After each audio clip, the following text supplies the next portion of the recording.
and he wants to be my agent. And he wants to sell this book. And he's never sold any books before. He's a brand new agent. He sold one book, actually, on the history of pirates.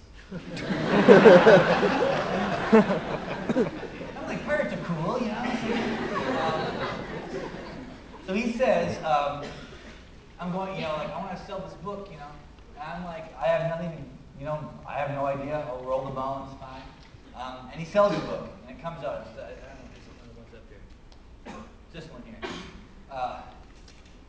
The book comes out, and it didn't do super great, but the people who did read it all seemed to be rock critics, other people in the media. It got a lot of attention in the media.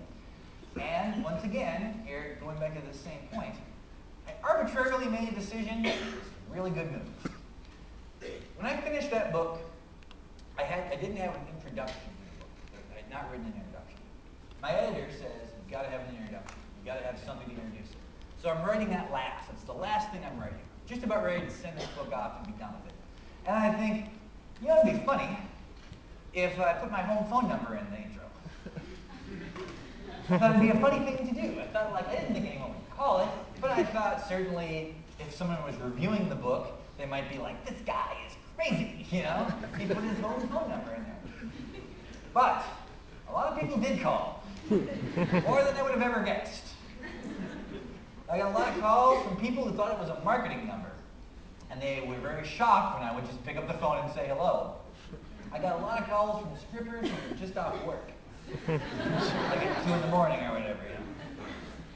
But I also got calls from people who, you know, worked at Spin Magazine, people who worked at the Washington Post, and all these people who wanted me to sort of give me these writing opportunities outside of Akron. And then I got a call from David Byrne from the Talking Heads, who had read this book in an airport. He called me from the Denver airport.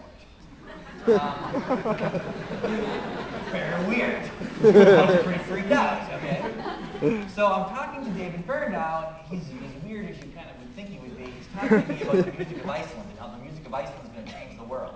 I guess Sigur Rós to get popular, so I guess it kind of happened. But turns out he has just written a book called The New Sin. It's like a little book, tiny little, it's like the size of a Gideon Bible. And it's being published by Dave Eggers Publishing. People here who Dave Eggers is. Dave Eggers wrote a book called The Staggering Work of Hardworking Genius. I think it might be even title around. Yeah. And he just kind of became like the biggest writer in New York in the 90s, essentially. And he was a really good altruistic guy, and he took all his money and started his own publishing house. He's publishing David Byrne's book. So then David Byrne says, I'm doing a reading with Dave Eggers and this poet named Lydia Davis in New York. Do you want to be the opening act for this? Yes. Fine, great, awesome, right? So now suddenly I'm going to go to New York to read from this book. And the date that I'm going to read is September 23rd of 2001. This is happening in the summer, right? Okay. So then September 11th happens. And suddenly books seem a little less important, especially books about Motley Crue. But I'm still going to do this reading, right? We're still going to do this reading in New York on September 23rd. I'm flying out on September 22nd. And I always bring this up. People have forgotten how I feel like their cultural memory is short about how insane the world was after September 11th.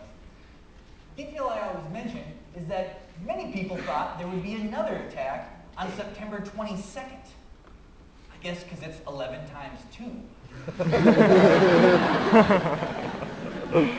And I guess we were kind of thinking, I guess terrorists are going to attack us every 11 days until our country collapses, right? So I'm flying out on September 22nd. It's a Saturday, okay? Not many people are flying. The airport is empty. I'm on a plane with about 3 sky marshals. And I know they're sky marshals because how often do you fly in a plane with 6'4" bald guys who aren't reading anything except looking at other people? But we're all looking at other people. And it's odd. I remember getting a can of Dr. Pepper on that flight. And I really remember thinking this. Maybe I shouldn't open it. What if I need it as a projectile? If someone attacks the cabin, you know? But we landed in New York. New York was really weird. This is still the period after September 11th, and everyone's being crazy nice to everybody. And it's like, all of a sudden, because of September 11th, people in New York realize being rude to every person is not a good philosophy to use. Maybe, you should open doors for people and say hello, So everyone's being weirdly nice. And then I go to this, we're doing this reading, right? So it's going to be me, and it's going to be Eggers, it's going to be Lydia Davis, and then it's going to be David Fern. Then at the last minute, Dave Eggers says he can't read. He's too moved by the events of September 11th. He's a very sensitive guy.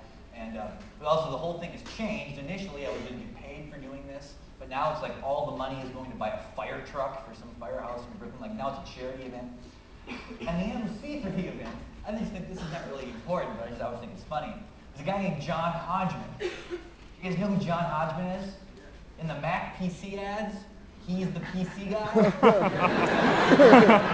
But at the time, he was just this guy in New York that everybody thought was, it's funny, he wears a suit everywhere, It's like, and he's a really charming dude. So he comes out to the podium, and it's still probably the biggest crowd I've ever read to, like 2,500 people at this old synagogue in New York.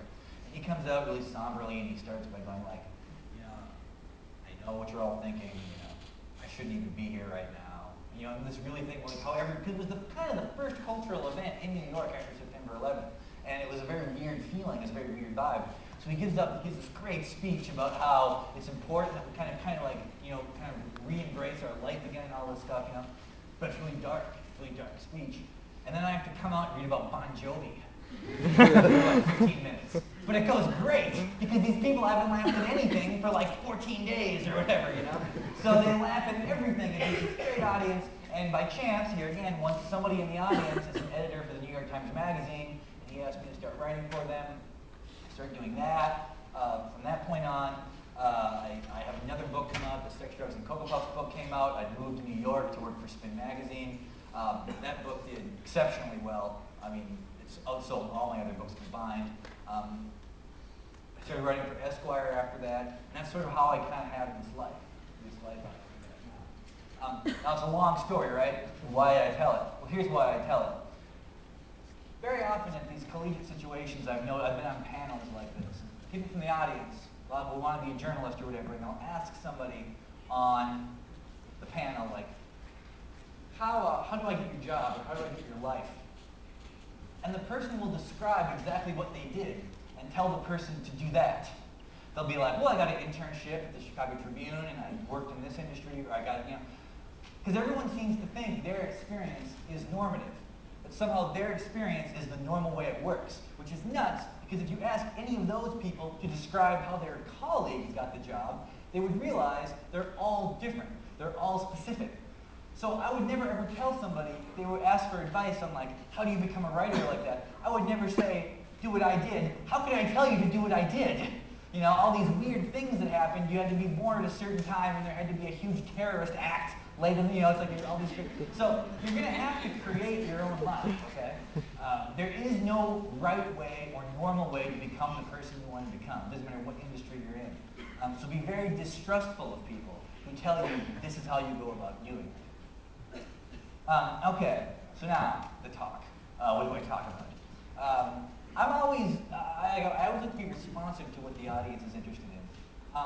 Sometimes the audience wants me to sort of talk about, celebrity encounters. Okay, especially I feel like there's some schools where the kids were really interested in like, what's Britney Spears like, or what's Marilyn Manson like, or what's Bono like, Well, to be honest, here's the answer. I don't know. I've interviewed these people, but I do not know what they're like. Okay? Because whenever a journalist, and if you ever find a journalist, you ever meet a journalist, and they tell you things like, oh, well, I know Madonna's like this. That person is a bad journalist. You never meet these people. You never get to know them. It's just a construction. Okay? They are there under kind of the auspice that they're promoting either a record or a movie or themselves, the brand of themselves, and they're becoming the character that is their public character. And I am there only because I'm a journalist. I'm able to ask Bono questions immediately that I couldn't ask my friends, okay? Because it's a different situation, right? It's not a real organic interaction. It's something that